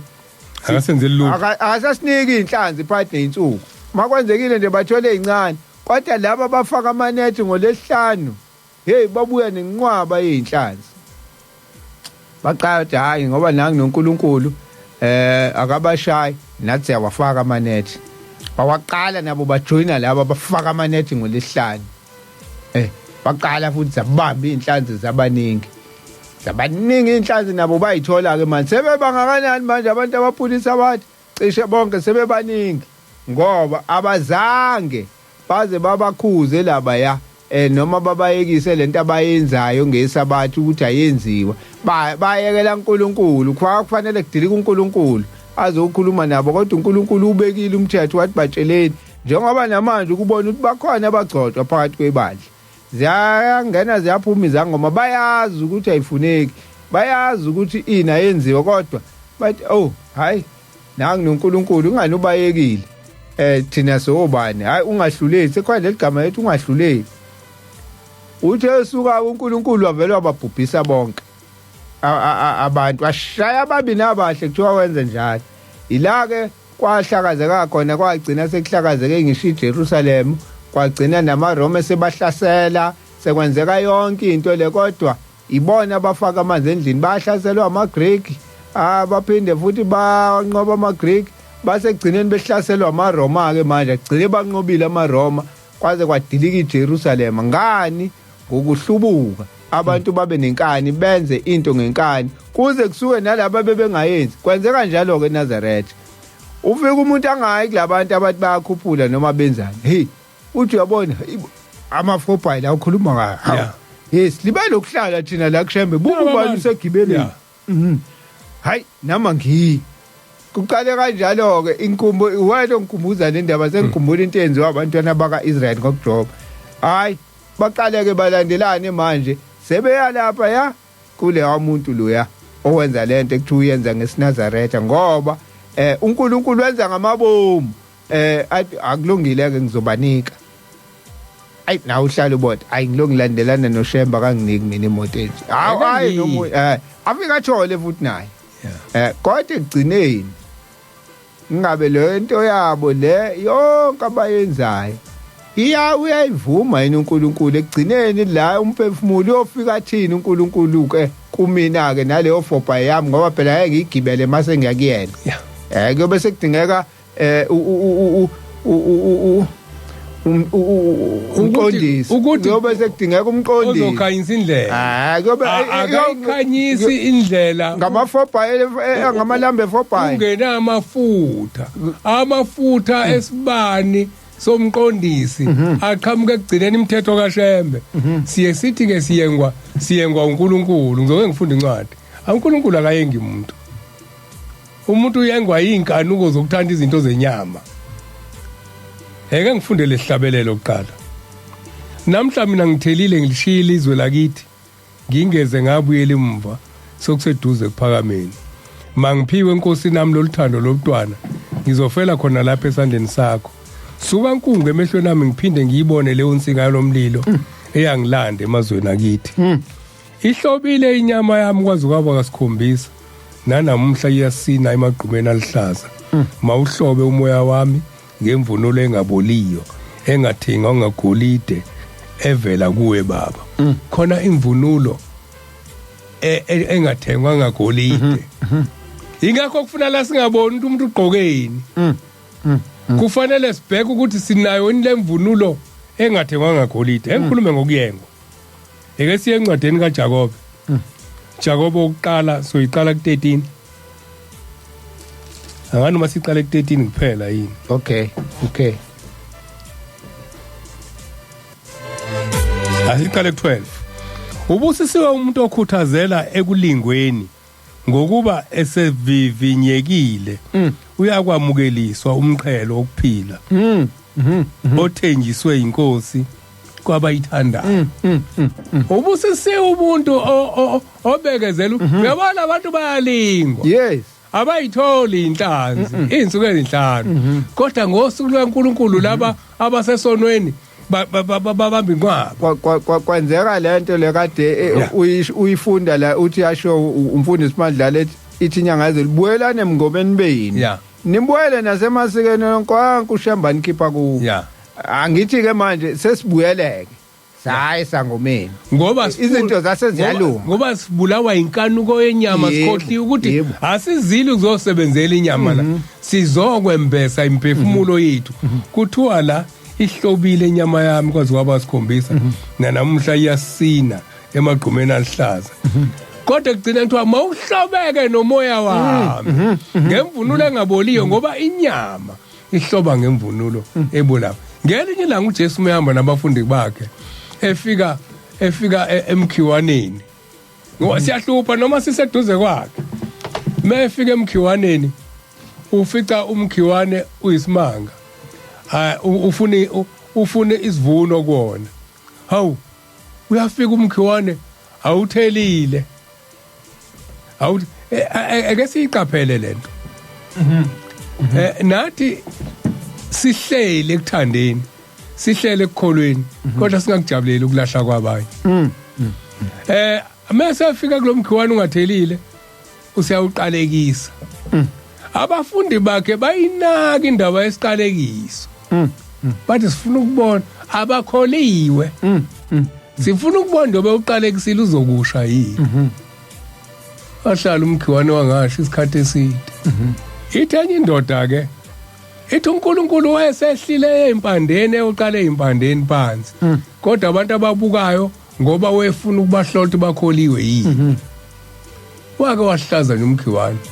kodwa kwathi ngosuku olulodwa wavela wawohloka ngoba impande seyifile engiqhubeka nalencwadi ebengiyifunda umuntu oyengwayo makangasho ukuthi ngiyengwa uNkulunkulu ngokuba uNkulunkulu angeyengwe ngokubi naye uqoba akayengi umuntu akayengi umuntu uNkulunkulu mawukhetha inkosi wamukela lokho kushoyo uma efika umubi akuyena uNkulunkulu othi komuba kuye kulo omubi ufuka cele uNkulunkulu utho wakho lo eke sibone ukuthi mengenayo imoto inyanga eziwu10 noma iminyaka yonke yokuphila kwakhe uzokukhonza yini akazokuya yini kwabakhuphulayo ngifuna ukukhombisa ke mina uthi akuyena wakho akuyena uNkulunkulu othuma lo muntu yilo muntu osuke ebuka umphefumulo ebuka inhliziyo yakhe inhliziyo yalo muntu lo unamanga ukuthi uNkulunkulu ebese ngene kuthiwa ke umuntu oyengwayo makangasho ukuthi ngiyengwa uNkulunkulu ngokuba uNkulunkulu angeyengwe ngokubi naye uqobo lwakhe akayengumuntu kepha yilo nalo uyengwa ehuhwa ngezakhe inkanuko nayi inkinga kepha yilo mawuhlakaniphe zikuhaqe izitha zakho zivukela wena kodwa ke wena hlakanipha ithi ukhona abahluphi bami bayangizingela njalo bathi uphi uThixo wakho yini imphefumulo wami wena udumaleleni impendulo methemba uThixo wakho ngoba abakhuphula abayona inqaba kodwa inqaba yinye ushembe owathunywa uNkulunkulu kuphela amen ithi ke lencwadi kepha yilo nalowo uyengwa ehuhwa ngezakhe inkanuko ngoba ukhanuka inkhona kuthiwa ungafisi yeah ungakanukeli indlu yamakhelane akho ngoba manje uthe mawubuka le yamoto asehamba ngayo usibanibani engifice kulokukholwa kade engenalutho usenje ayi kushuthi thina sizosidlala ushembe esiqhubeke naye ehuhwa ngezakhe inkanuko ehungwa uma inkanuko isithathile ibeletha isono nesono sesiphelele siwe sizala ukufa ipheleliswe inkanuko ukhanuke uhamba uye lapha kuthiwani ukuthiwa sizala ukufa kuchaza ukuthi yebo sophila kahle namhlanje sihambe ngama 4x4 kodwa sizowela umfula wasehuzi ngama 4x4 uzowela umfula wasehuzi ngiyakhumbula siyalingeka siyalingeka ngake ngalingeka ngelinye ilanga ngalingeka ngelinye ilanga ngaya nami kubantu ngihlale ngixoxa bebethe esontweni sibuya kubona wena uyinqaba ngoba wena uvela usivume ngisono hayi impela sibuya kubona ngikhuluma nasemsakazweni nami ngiyazivuma impela ngahamba ngaya kumuntu mengifika kumuntu bawofakazi abasekhaya wafika wathi umuntu lalela ke ngizokugcaba ke mufika kusasa ngizokugcaba mase ngifika ngo past 4 usethi umuntu ayisokuhlwile angisagcabe umuntu mase lishonile ilanga ngizokunika wakho ugcaba kwakho ngithule ngilale ngizogcaba ekhaya bese hayi ngizofika sifake wena ngiyofika kumamphumulo ngithi akangigcabe sifake wena le ufuna ngiyifake mina kufika omunye umuntu khona sahleli amngenise ngale amklebheza apho umuntu evuza igazi kodwa kwena hayi mina uthe sokuhlwile ogcaba kwakho mengifika lapha kumamphumulo ngicela ungigcabe wathi hey ngeke ngiyenze leyo nto mina hawu lo muntu uyancaba khona nokunye kokugquma bese ngithi okay kulungile ngosebenzisa lokugquma ngathi bangithi nje ngiyafola ngiyaqhuma ingubo yayisiyithinti ilokhuza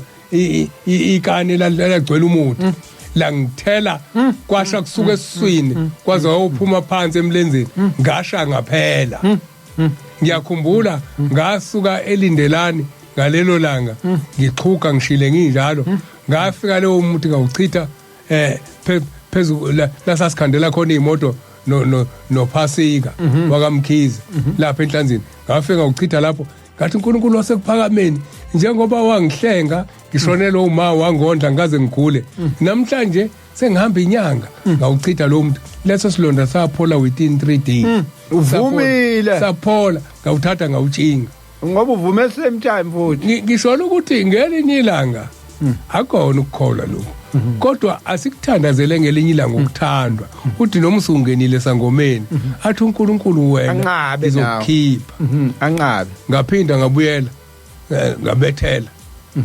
ngiyayikhuluma nje lento ngoba kufuna abantu bazi uNkulunkulu akayifuni lezi zinto ezenzayo ngangika Jay khona umama ka Jay ngiyakuyena uthi uzongibethelela ngiyabona izinto ziyabheda uthi uzongibethelela asicele ukuthandwa ngizongena ngokuthandwa ngoba akekho umuntu onamandla okugcina imithetho kodwa ukuthandwa kudala uthi usungena esonweni athi lalela angifuni wena ungene lapha wafika lo mama wayimbela imithi ayinayidi yini wayimbela around umuzi wami oselindelani okhona ngithi 2531 ka 2531 la ngangikhona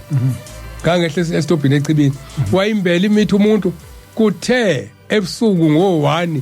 ngezwe izinja ikhala zishaya umkhulungwane zizunge eziceke zenzani izinja ngilunguze ngewindi bengibona zimbula le ikhonkwane kade ifakwa ile inyanga zayimbula zaphe ushembe uthi umuzi wami lo uthuma izinja esingayifuni zabheka phezulu kunendlela edlule eduze kwapha ngizokwenza njani abantu bazoyibona lento ebusuku manje ngizoyithinta kanjani ngoba mhlambe lento izoshaya mina phansi lento engiyifakile enyanga sengiyasaba ukuyithinta nami kodwa mina sabi into yakho manje asihlukane nezinto zabantu noma singalamba kodwa kusasa uma imphefumulo yethu iyozuza ungena ezulwini asihlukane izinto zabantu ngavuka ngathatha iplastic ngayibutha lezi zinto ngayifaka manje itha inhliziyo gqoka uMnazaretha uyothinta le yamithi ngizoyiqoka kanjani iMnazaretha ngithinta imithi uyawazi numbers ukuthi uyavuka manje yavuka ukuthi ngubani mina ngathatha ngafaka ngase ngithi ekuseni kakhulu ngizovuka nje ngo5 ngiye kuyena lo mama ngihambise lento ngathi ngisathi ngisacabanga ukuthi sengigezile sengizophuma qo nangu lo mama engena hawu ngithi ngiya kwakho ngihambisa le mithi yakho ayifunwa la ekhaya uthi umama lalela ufikile ugobelo wangithwasisayo wabuza ukuthi yini le ebengiyenza emzini wakho ukuthandwa ke lokho manje na ke uhambo yakukhombisa ukuthi ngikhona manje ngiyayisaba lento lalelani batwana basezulwini asicele uNkulunkulu ukuthi asithande ngelinye ilanga ngifundile incwadi ngiqedanga yilona lo uyengwayo huwa ngezakhe inkanuko angithi ngangikhanuka ukuthi ngifuna nami ukuthi Ufana nobani? inkanuko yenyama ehuwa ngezakhe inkanuko ehungwa uma inkanuko isithathile ibelethe isono ngesikhathi ke sengilokhuzile ke usuyenzile ke lento le moto oyiphethe ibelethe isono ngoba awuyiphuwanga uNkulunkulu udumisa igama likamkhuphuli manje ya kuthiwa ibelethe isono sesiphelelisiwe sizala ukufa uzothi wena naka ngifile ngihamba ngayo sewuzofika isikhathi sokufa ngafa ngino 70 ufekudala wafa ngalelanga uthola le moto inkinga yinye uzovuka yini ekufeni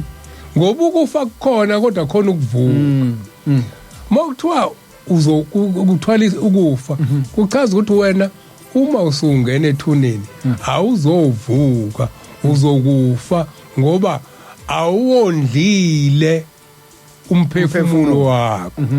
ithi ke ningadukiswa abazalwane bami abathandekayo izipho zonke ezinhle neziphiwo zonke ezipheleleyo zivela phezulu zehla kuyise wokukhanya okungekho kuye ukuguquka nasithunzi sokuphenduka ngokuthanda kwakhe wasizala ngezwi leqiniso ukuze sibe ngabo kuqala bezidalwa zakhe ikupho kunye sikufunayo ikupho kunye sikufunayo mfundisi ngicela ukuya la ku Facebook sikhumbule kuphakameni nangugugu umdunge sinayi la uthi mina nje sengize anginamdlandla okwethempelini ngoba akufundiswa lutho sivele sitshele ngemsamo nezindaba zamadlozi mina okuningi sengikufunda lana kumfundisi umhlongo sibonge sengiyaqonda manje ukuthi yini ubuNazaretha nezimiso zabo ameni gugumdunga mzwandile lo iNazaretha ntshele ameni mfundisi umhlongo nawo baba Sambothi ngiyabonga ukuthi nithinta lolu daba yayihlezi ixaka indlela abantu abadidanisa ngayo ubuNazaretha bokutholakala kwiThora nobuNazaretha esablethele uShembe ngicela ukubuza ukuthi ngakube iTestament elisha abebebizwa ngokuthi amaNazaretha babengamaNazaretha ngoba bevela endaweni yaseNazaretha noma babengamaNazaretha ngenxa yesifungo yesifungo baba noPaul uqobo lwakhe wayeyiNazaretha uzuthole lapha nakwizenzo 5:24 kuthiwa lo uyinhloko simthola inhloko wayinhloko yamaNazaretha wayihola amaNazaretha uPaul iqolo so baba waphenduka esuka kwabe bebhlasela yebo uPaul wayihlasela uNazaretha wajika naye wayiNazaretha egcineni so kwangeyona indawo kwakwa ubuNazaretha baba kwaseqala lobu uShembe kwase kuya lapho manje ngoba basebeba yibandla kodwa uShembe wasefika ebugcwalisa ke wawusegcwalisa nje wabuthi ngce kodwa basebuqalile ngalezi zikhathi kodwa noma bona ke babebuye babeke phansi ubuNazaretha kwakunakho ukuthi mawufuna ukubeka phansi uyakwazi ukubeka phansi. Ake ngibheke la kwinanda 88.4 FM ukuthi khona sithola bani. Ngithe inamba esiyisebenzisayo namhlanje ile yami ethi 076 054 3833 076 054 3833. Nayi inetwork isingihlupha ke nalana ke manje ngithi ngibalekela khona. Hawu athi ngibalekela kwenye indawo kuzoba ngcono sengila kweyami inamba nayo yasingigila nje. Nzimande Zetsanele sinaye la kunanda 84 inanda FM ku Facebook usiya Lewadoski naye khona noMpumelelo Ndovela sinaye Msizi gentleman imthimkhulu umzamo sikwacapuleni awu umzamo umuntu wala ekhaya. Siyabonga bakhona lapha kwi-page nanda 88.4 FM. Ake ngiphinde ngilunguze lapha ku WhatsApp. Ngiyazi ukuthi kungenzeka kuba baningi abantu kodwa manje le ndlela esisebenza ngayo namhlanje ethanda ukusinika inkinga. Morning Butchabo, sorry to text you early othi ngibo hayi enye le ngizobuye ngiyibone ngibone ibhale ngesingisi. Hayi siwaqedile ama message ngoba ngingathandi kube khona umlaleli osalayo. Asiqhubeke mfundisi.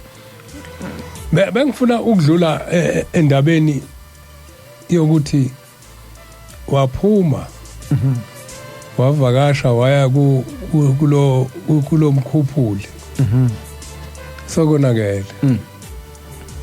Engixoxa indaba kaNkosikazi waseNtabazwe ukuze niqhubeke niye kubakhuphuli kodwa nazi ukuthi uShembu seyiphumile kunini. Lo Nkosikazi waseNtabazwe washunyazwa uBhombela umqalo wendlela esesentabazwe waphenduka. Wayesathi ke uBhombela kuyena mntanami ngoba sengihamba nje ongena ebandleni elisabathayo eliyenkonzweni ngesabatha. Wavuma lo Nkosikazi. Kwahamba ngelinye ilanga weza ukuthi uBhombela ibandlo selakhile likhulu la eKZN. Wayesehla ezohlola wafika ubaba omkhulu esenebandla sokugqoka ingubo emhlophe. Isifungo nayo wayese emthengela wamlinga umntanami yabona ke njalo umuya kule ndawo yakho ogqoka lengubo. Khulunywa ngokhungu wala. Isifungo ezethi inkanuko. Akho uNkulunkulu ohunga umuntu. Uma sefika lapha ubuya usegqoka ingubo emhlophe. Angene bamvumele kuleli bandla yekulona. Suku lokuqala nje efika egqoka ingubo emhlophe athi meqala iculo. Hayi sebenzele ingubo emhlophe. Kunyakaza indlu. Abantu bakhale kuphuma izifo kwenzeke yonke into. Nangesonto elilandela kwenzeke lokho amkhokhela ibuke le ndaba. Baba uyambona yena uMasibanibani ukuthi engathi usenamandla ngaphezulu kwakho. Wena muhlabelela kuwimuntu akusindi umuntu. Yini le eshintshila yenzile manje? Athi umfundisi hayi le ngubo emhlophe. Sizokwenza njani? Athi Nkosikazi hayi simtshela ikhumule.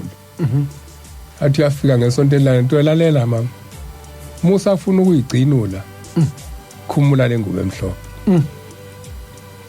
Khumula le ngubo yabantu abafile. Ebese egoduka uNkosikazi ahlale. Ebese eplana ukuthi noma kanjani ngesabatha elilandelayo ngizayikhumula le ngubo emhlophe.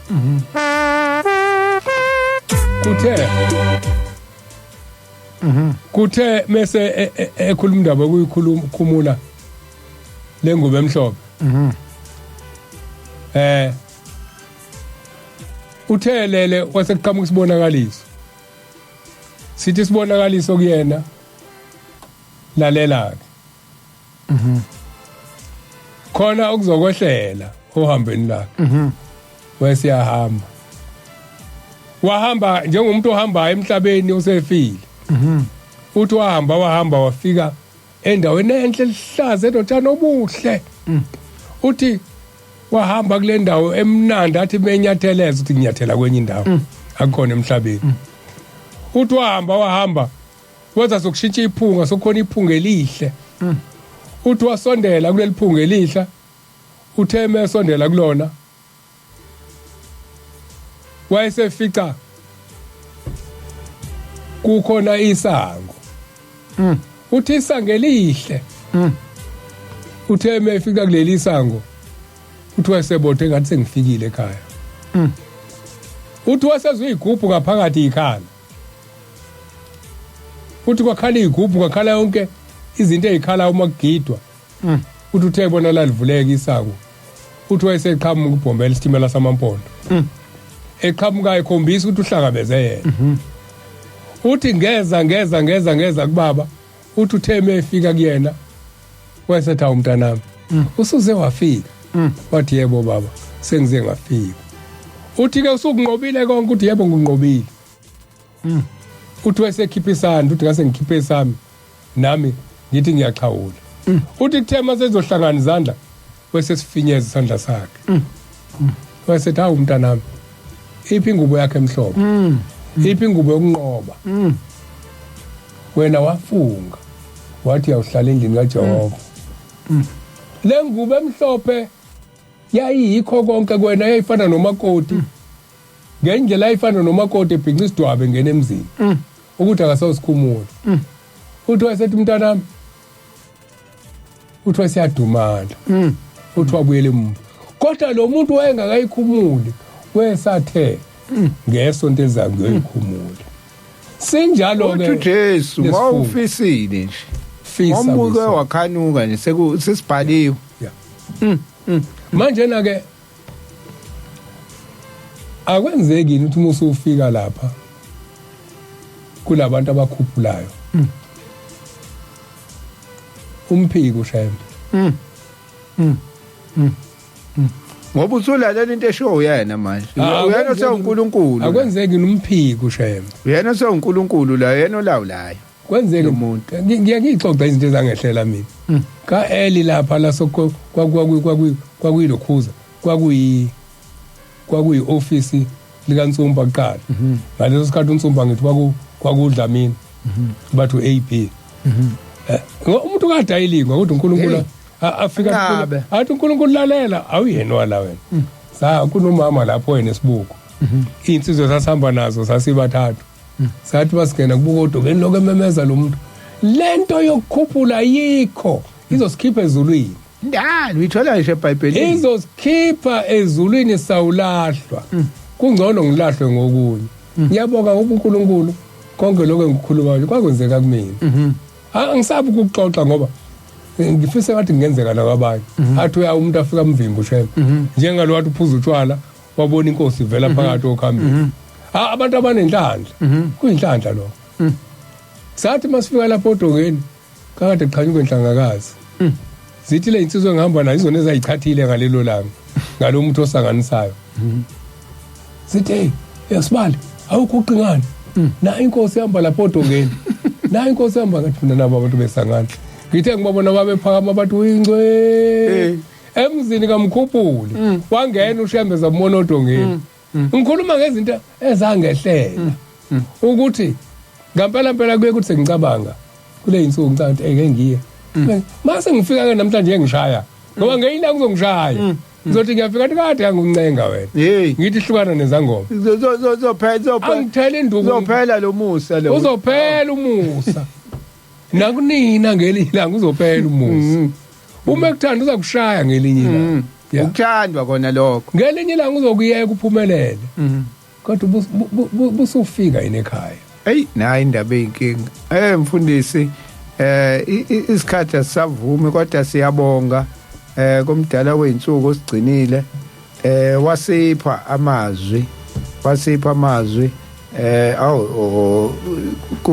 kukhona umlaleli oyedwa lana uthi sanibonani lapho e-studio ngisacela ukubuza ukuthi njengoba sisebenzisa amanzi abusisiwe ngingawasebenzisa yini amanzi abusisiwe akwelinye ibandla noma ungasayishongo akunankinga kodwa ke angazi noma uyiNazaretha yini ngoba ungawasebenzisa phela amanzi noma wakephi uma wena ungenaso isifungo sokuba yiNazaretha uma ngalona iNazaretha asikwazi ukuthi samaNazaretha bese sikubekela umgomo ukuthi enze njani so ngaleyo ndlela akucace la ukuthi ngiyiNazaretha kodwa ngingawasebenzisa yini amanzi welinye ibandla ileyo bengifuna icacisa uma uyiNazaretha angazi ukuthi uya kanjani kofuna amanzi kwelinye ibandla athandazelwe ngaliphi igama ngoba phela amabandla maningi amabandla manje mawuthi ke ungawasebenzisa yini amanzi akwelinye ibandla angazi kanjani akashemba suke sekonakelephi mfundisi umlaleli uyabuza ukuthi angawasebenzisa yini amanzi akwelinye ibandla kodwa manje ngithi mina akacacisile ukuthi uyiNazaretha yini noma cha ake ngimbuze konke ngiyikhulumile ukuthi njengamanje abantu sebedayisa imithi phambi komzi wenyanga la ufika ubike enkosini inkosi eshayo ukuthi landa amanzi noma landa amafutha noma landa intambo kona lokho ukuthi wena usukhuluma ngamanzi ubani othe wena uzosindiswa amanzi nayo ke indaba ikona lokho ukuthi nifuna izinto zokukhuphula manje udokotela ungakudokotela futhi ngijove usivalelise mfundisi siyabonga kakhulu inamba 060 6131 515 060 6131 515 umfundisi umhlongo wasenhlangakazi eke ngithi nje bonke abantu abafisa ukuyobona eJordan phansi kwenhlangakazi ngiyakhona ngesabatha elizayo mhla ka27 so bese yosabatha khona asihambeni abafuna ukubona ithempeli lokuqala lika baba omkhulu amen Thabo kaSambothi inamba ke kade ngisho 076 054 3833 076 054 3833 inkosi yomusa mayivumile nangesabatha ezayo sophinde sihlangane bonke abaya emathempelini abaya esabatheni inkosi ihambe nani abaseyinhlungwini abagulayo abanosiza abahluphekayo uNkulunkulu azabakhumbule asikhumbule sonke nisale nomusa amen